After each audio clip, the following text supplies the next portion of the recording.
विश्वं दर्पण दृश्यमान नगरी तुल्यं निजान्तर्गतं पश्यन्नात्मनि मायः बहिर्बोधभूतं यथा निद्रयः या साक्षात् कुर्ति प्रबोध समयी स्वात्मानं एवाद्वयं तस्मै श्री गुरुमूर्तये नमः। इदं श्री दक्षिणामूर्तये।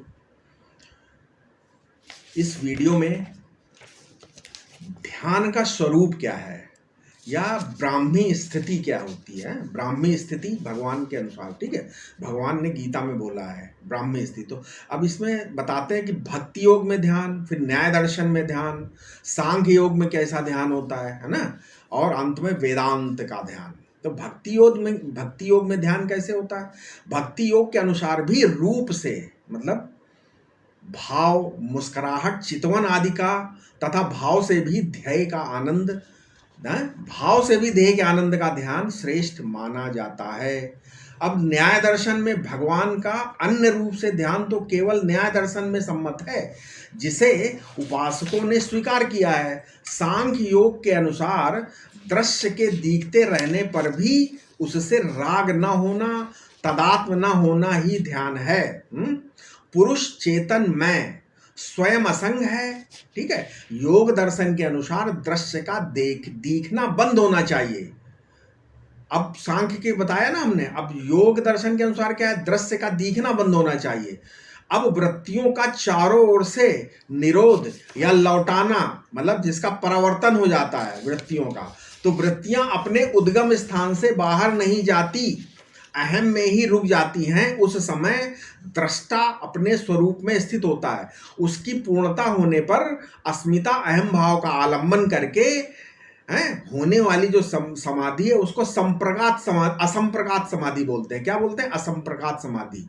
और जब तक ध्यान की ये अवस्था है क्या कि मैं ध्याता अपने ध्येय का अनुभव ध्यान कर रहा हूं, ऐसा भान होता है, परंतु जब ये ध्यान की अवस्था है ऐसा भान नहीं होता, तथा अपने ध्येय का ही स्मरण होता है।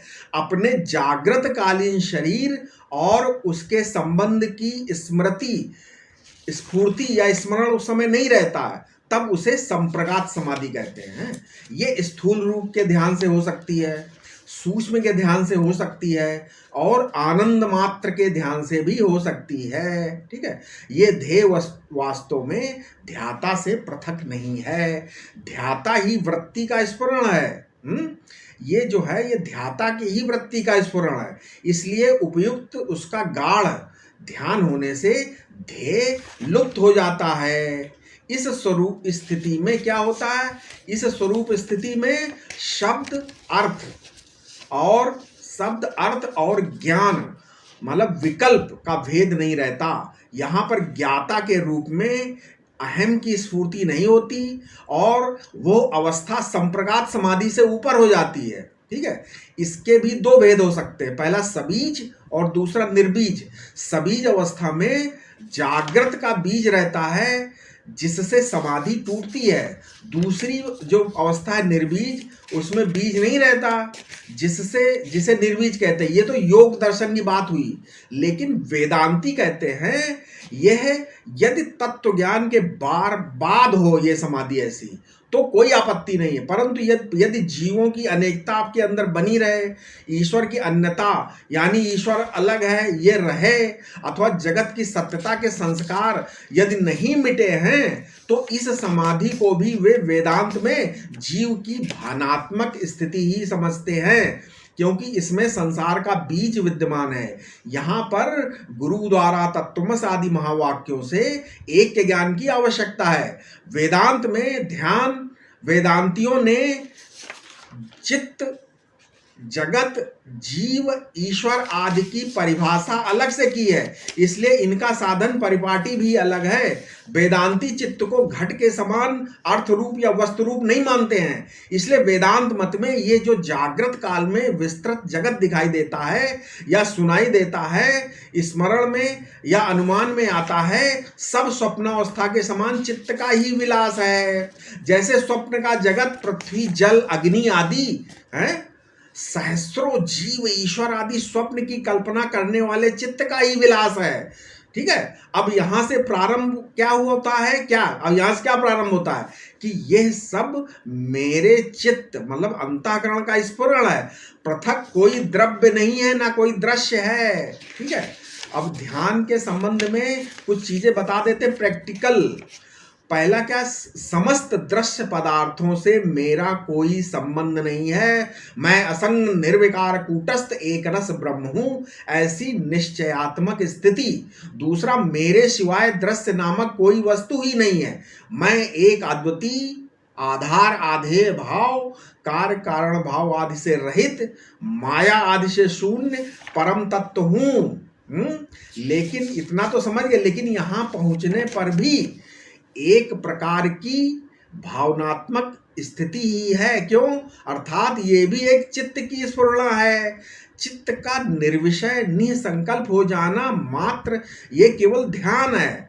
मतलब ध्यान का अगर परिभाषा दी जाए तो चित्त का निर्विकल्प या निर्विषय निसंकल्प हो जाना ध्यान है।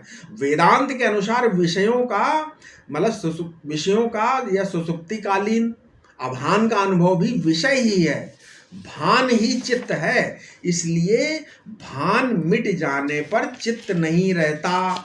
यहां ये समझो, अब जो चित्त का अधिष्ठान है, ये पकड़ो यहां पे, अब जो ये चित्त का अधिष्ठान मतलब सबस्ट्रेटम है जिसमें चित्त स्फुरित हो रहा है, जो अधिष्ठान है चित्त का जिसमें चित्त स्फुरित हो रहा था वही बच रहता है। ठीक है।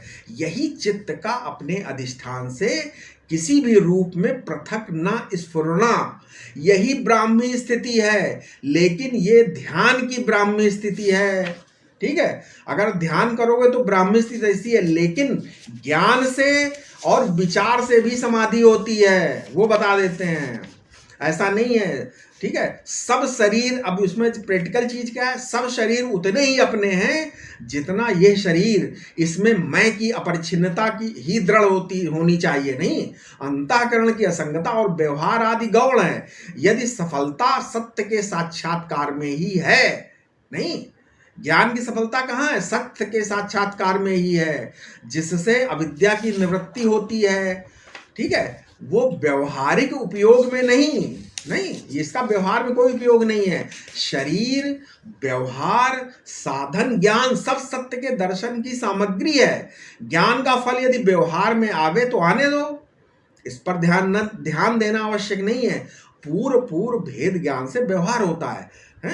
ठीक है। दूसरा क्या हो सकता है, सर्वत्र निर्विशेष रूप से ब्रह्म है, ये ठीक है, परंतु ऐसा समझने में ये धोखा हो सकता है क्या कि ब्रह्म कोई हमसे पृथक वस्तु है, इसलिए उसे मैं कहना समझना भी आवश्यक है।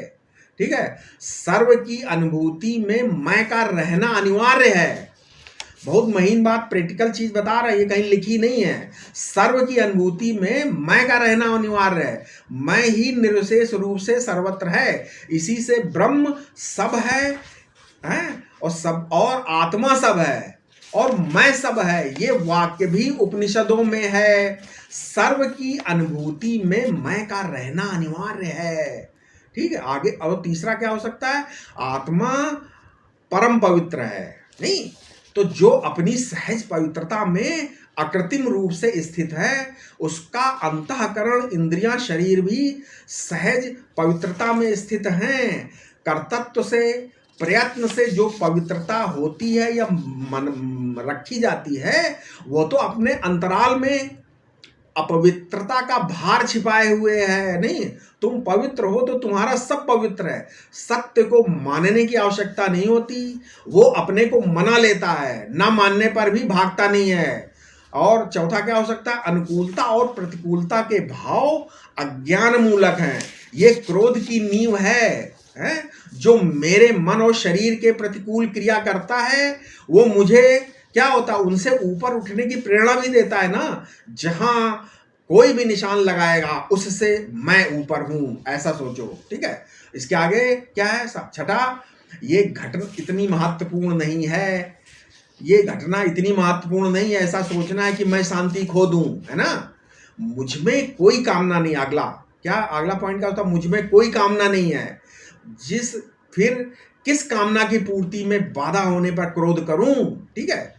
समझ में आया? क्रोध की कोई आवश्यकता नहीं। लास्ट पॉइंट ये हो सकता है, ये सब प्रैक्टिकल बता रहे हैं, साधन की दृष्टि से केवल देखना ही सत्य है। हैं? अब देखना का मतलब आंख की क्रिया नहीं है, देखना ज्ञान है, और वो अनुभव भी लोको, ये जो ज्ञान है देखने का, ज्ञान रूप देखना, वो अनुभव की लोकोत्तर स्थिति होगी। ठीक है, ये सब प्रैक्टिकल चीजें मैंने बता दी हैं जो कहीं लिखी नहीं है।